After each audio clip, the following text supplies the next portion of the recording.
في بداية شهر يناير سنة 1970 وصلت معلومات للقاهرة مفادها إن إسرائيل قررت تنقب على البترول في خليج السويس، والقرار ده عزيزي المشاهد كان قرار دعائي في المقام الأول والإظهار كمان القوة، وعشان تثبت للعالم إن مصر لا تملك السيادة على أرضها. والسبب الثاني كان الكيان فعلا محتاج للبترول. ومن هنا عزيزي المشاهد تبدأ حلقتنا النهاردة واللي هنتكلم فيها عن الحفار كيتنج أو عملية الحج زي ما هي موجودة في ملفات المخابرات العامة المصرية. فركز معايا كده عزيزي المشاهد ونتقابل بعد الانترو.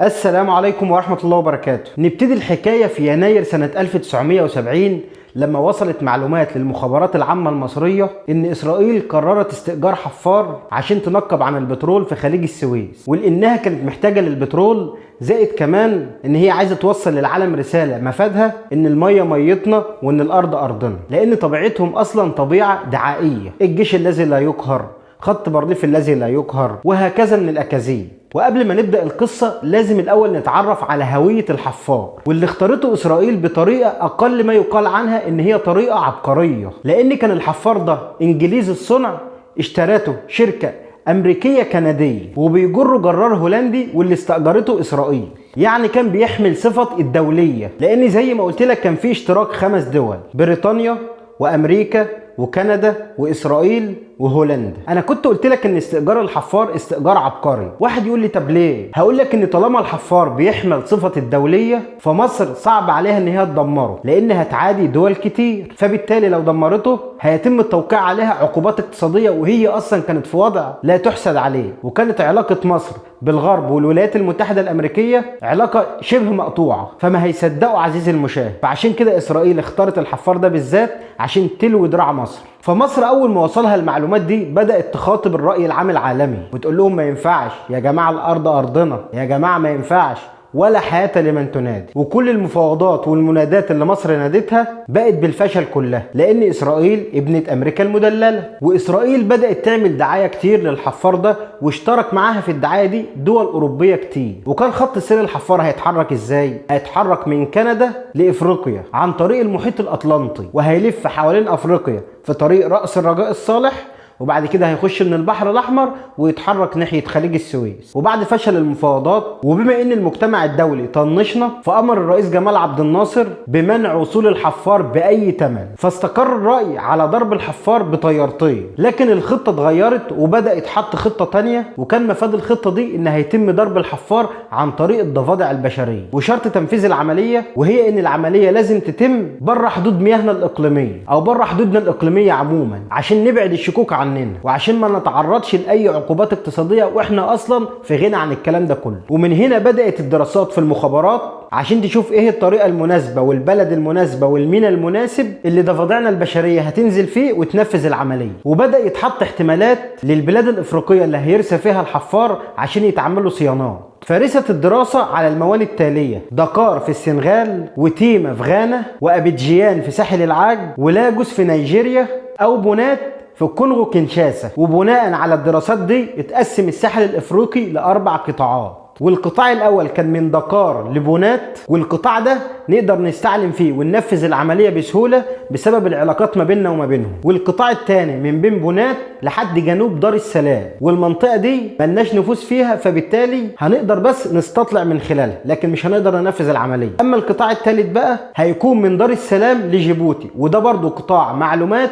ونقدر برضو فيه ننفذ العمليه. اما القطاع الرابع هو قطاع البحر الاحمر، وده لو وصل فيه الحفار هيتم تنفيذ الخطة فيه من خلال الخطة الأولانية، اللي هو هيطلع طيارتين من القوات المسلحة ويضربوه يغرقوه، لان مش هيبقى قدامنا غير الحل ده. ومع وضع الخطة من خلال المخابرات العامة المصرية بدأ يظهر عواقب التنفيذ، لان الكلام مفيش اسهل منه. واول مشكلة ظهرت لهم هي اصلا المتفجرات ونوعها ايه عشان نقدر نفجر من خلالها الحفار. وبما ان الحفار كبير فهيحتاج متفجرات كتير. فهنا ظهرت المشكله الثانيه، وهي ازاي هنبعت من مصر كميه المتفجرات اللي موجوده دي كلها؟ هنعديها ازاي من المطارات او هنعديها ازاي من حدود الدول؟ فدي برضو كانت مشكله، وخصوصا ان مطارات اوروبا في الوقت ده كانت بتفتش تفتيشات من نار، لان منظمه التحرير الفلسطينيه في الوقت ده كانت بدات تنفذ عمليات تخطف طيران والكلام من ده، فكانوا لابد من التامين العالي والتدقيق. ازاي هنعدي الكميات دي من اوروبا؟ هنوديها ساحل العاج، ودي متفجرات مش تليفونات ولا بنهرب دولارات عزيزي المشاهد. فكان الوضع كان خطير لابعد حد. وبعد الدراسات قال لك من المستحيل ان احنا نودي الكميات الكبيره دي كلها من المتفجرات من خلال المطارات، لان كده هتتعرف. فبدا يقلل الكميه بحيث ان احنا نستخدم كميه مناسبه تقدر تفجر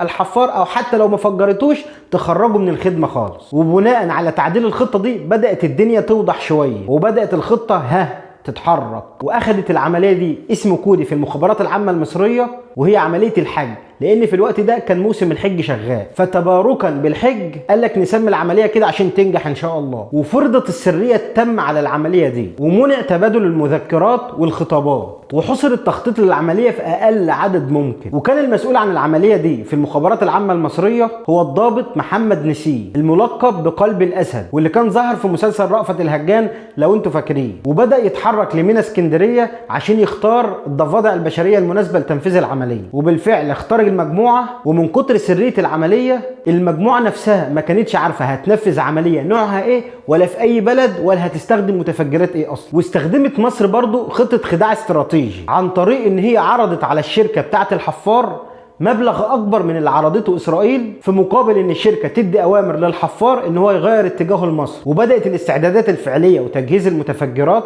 بالانواع والكميات المناسبه، وبدات تتحط في حقائب سفر. وقسمت جماعات العمل لثلاث مجموعات. المجموعه الاولى هي مجموعه التخطيط والتجهيز، وكان مقرها في القاهره. والمجموعه الثانيه كانت مجموعه التنفيذ من الضفادع البشريه المصريه. وزي ما قلت لك ان محدش كان من المجموعه عارف طبيعه المهمه، مفيش الا قائدهم اللي هو الضابط محمد نسيم، وهو الوحيد اللي سافر الاول عشان يستطلع الجو. اما بقى المجموعه الثالثه، ودي المجموعه اللي بتراقب الحفار وبتدي احداثياته اول باول، والكل عرف مهمته عزيزي المشاهد وانتظروا ميعاد التنفيذ. وفي مساء يوم 16 فبراير كان اول ايام عيد الاضحى المبارك، وصلت معلومات للقاهره بوجود الحفار في دكار بالسنغال. وطبعا منطقه دكار كانت مناسبه سواء للاستطلاع او تنفيذ العمليه. فعقد مؤتمر للفور لاعطاء التعليمات النهائيه للمجموعه وسرعه التنفيذ. والضابط محمد نسيم اتحرك لدكار في يوم 17 فبراير. هو سافر الاول عشان يستطلع المنطقه ويشوف المكان المناسب لتنفيذ العمليه. وبعدها بيوم بدات مجموعه الضفادع البشريه تقسم نفسها لمجموعتين عشان يسافروا لدكار، وتقسموا مجموعتين عشان كل مجموعه منهم تاخد طريق معين لعدم لفت الانتباه. واول ما وصلوا دكار وصلت معلومه للقاهره ان الحفار هيتحرك من دكار، فبالتالي المهمه باظت واتلغت. فالمجموعتين رجعوا تاني. وبعدها بدأت المخابرات تتتبع الحفار تاني عشان يعرفوا ايه اقرب وقفة الحفار هيوقفها بحيث يضمنوا تنفيذ العملية. وكان من المتوقع نتيجة للدراسات ان الوقفة الجاية هتبقى في أبيجيان. وبالفعل مساء يوم 3 مارس سنة 1970 وصلت معلومات بوجود الحفار في أبيجيان. وفي يوم 4 مارس تحرك القائد محمد نسيم لأبيجيان لاستطلاع المكان.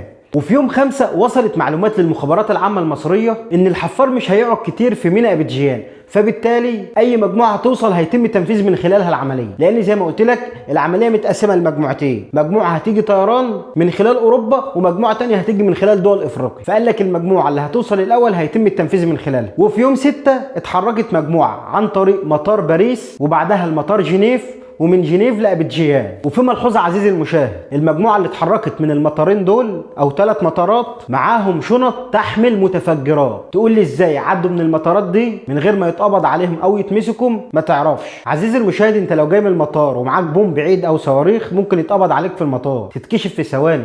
دول كان معاهم متفجرات لتفجير حفار بحجم مدينة عائمة، ولكن المخابرات العامة المصرية قدرت تعديهم ازاي من المطارات الله اعلم. ووصلت المجموعه يوم 7 مارس بعدها بيوم يعني. ولكن لحسن الحظ وتوفيق ربنا ان المجموعه الثانيه اللي جايه عن طريق دول افريقيا وصلت بالليل، فالمجموعتين وصلوا لأبيجيان في نفس اليوم. واجتمع القائد محمد نسيم بالمجموعتين فور وصولهم، وقرروا ان التنفيذ هيبقى يوم 8 مارس وتحديدا الساعة 1 صباحا. وكان في اليوم ده أبيجيان هتستقبل رواد فضاء امريكان وعاملين احتفالات كتير. ولحسن الحظ كمان ان خلف الميناء اللي راسي فيه الحفار كان في كنيسة وكان حواليها أشجار كثيفة، والأشجار دي اللي هيستخدموها في التمويه كمان شوية. وقبل ميعاد التنفيذ بكام ساعة جت عربية وخدت المجموعتين واتحركوا عند منطقة الشجر اللي جنب الكنيسة عشان يبقوا قريبين من المينا. وفي ملحوظة حابب أعرفها لك عزيزي المشاهد، وهي إن الحفار كان معاه خطوة بخطوة مجموعة من الموساد الإسرائيلي. فأول ما الحفار رسف ميناء أبيجيان بدأوا يستقلوا مركب صغيرة ويلفوا حوالين الحفار لتأمينه والمنع وصول أي ضفادع بشرية ليه. ففي خطة ذكية عملها الضابط محمد نسيم، وهو ان كان في راجل كبير ومراته كانوا بيحتفلوا بعيد جوازهم وكانوا قريبين من المينا، فمحمد نسيم اتعرف عليهم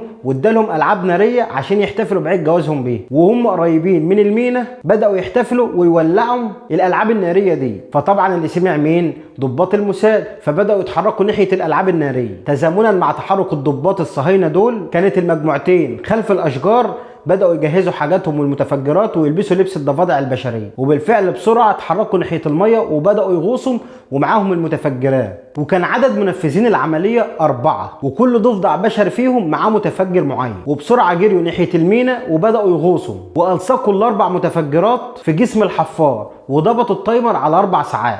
وطلعوا من الميه بسرعه واستبدلوا ملابسهم خلف الاشجار، وجت العربيه تاني خدتهم ومشت. وفي تمام الساعه 5 صباح يوم 8 مارس سمعت مدينه أبيجيان كلها صوت 4 متفجرات جايين من بعيد وكانها صوت انغام بالنسبه للضابط محمد نسيم والمجموعه بتاعه. وبسرعه المجموعتين اتحركوا من الفندق. مجموعة سافرت تاني مكان ما جت عن طريق أوروبا، وصلوا لجنيف ومن جنيف لفرنسا ومن فرنسا لمصر. والمجموعة التانية اتحركت من دكار للقاهرة. وما فضلش في أبيجيان غير الضابط محمد نسيم، فضل علشان يروح للحفار ويصوره وهو مايل على جنبه. واول ما وصل وجد ان 3/4 الحفار متدمر ومايل على الجنب السليم، وبدا يلتقط الصور الفوتوغرافيه. وفي حادثه طريفه قبل ما ينفذوا العمليه عزيزي المشاهد، وهو ان لما الضفادع البشريه اتحركوا عند منطقه الشجر الكثيف كان في واحد هناك مخمور، فاول ما شافهم افتكرهم عفاريت، فقالوا له فعلا احنا عفاريت. وبالفعل اللي عملوه ده ما يعملوش غير العفاريت. عزيزي المشاهد انت خليتني قاعد اتكلم وما رضيتش تسالني هم مين الابطال اللي نفذوا العمليه دي. احنا عرفنا قائد المجموعه واللي كان اسمه الضابط محمد نسيم. وبالمناسبه ان شاء الله هنعمل في القناه حلقه عن بطل المخابرات العامه المصري اللواء محمد نسيم، واللي كانت شهرته قلب الاسد. وكانت المجموعه مكونه من 4 ضفادع بشريه، وكان اولهم والقائد بتاعهم البطل الرائد خليفه جودت، والبطل الملازم اول حسني الشراقي، والبطل الملازم اول محمود سعد، والبطل الرقيب احمد المصري. وكان رئيس جهاز المخابرات العامه في الوقت ده اللواء امين هويدي، واللي بالمناسبه مصادر الحلقه من كتاب اضواء على نكسه يونيو 1967. وكان رئيس المخابرات الحربيه اللواء محرز، وطبعا رئيس الجمهوريه جمال عبد الناصر. ونتيجه العمليه دي بقى عزيزي المشاهد كانت كالتالي: ان اسرائيل بدات تكتم على الخبر في وسائل الاعلام العالميه، غير كمان ان وسائل الاعلام العالميه اصلا بدات تكتم على الخبر، غير ان شركه كينتنج لغت التعاقد مع اسرائيل. والنتيجه الاهم عزيزي المشاهد ان العالم كله عرف ان محدش يقدر يلوي دراع الجيش المصري او دراع مصر عموما، ومعاش ولا كان اللي يقدر يعمل كده. وبكده عزيزي المشاهد نكون هنا حلقه من حلقاتنا في سلسله حرب الاستنزاف، وهي عمليه اغراق الحفار كينتنج. وما تنساش بقى تدعم الحلقه دي بلايك، ولو لسه مش مشترك على القناه انزل اشترك وفعل زر الجرس عشان توصل لكل الناس. وانزل قول لي في الكومنتات تحت عاوز حلقات عن ايه كمان، واتمنى تشير الحلقه دي على اكبر نطاق. ولازم نعرف الاجيال الجديده تاريخنا وحجم تضحياتنا، ومحدش يقول لي ان التاريخ ما عادش بياكل عيش. عزيزي المشاهد اللي ملوش ماضي ملوش حاضر. والكلمه اللي هتبقى شعار قناتنا الفتره الجايه وهي من فات قديم وتاه. والتاريخ ده برضو عبارة عن عمليات وأحداث بتتكرر مع اختلاف الأشخاص، فلا بد إن احنا نعرف التاريخ ونستخلص منه العبر عشان بعد كده نقدر نطور في الحاضر وفي المستقبل كمان. وأتمنى تشاركوا الحلقة ده على أكبر نطاق زي ما قلت لكم، ويلا عشان ما أطولش عليكم أكتر من كده. سلام.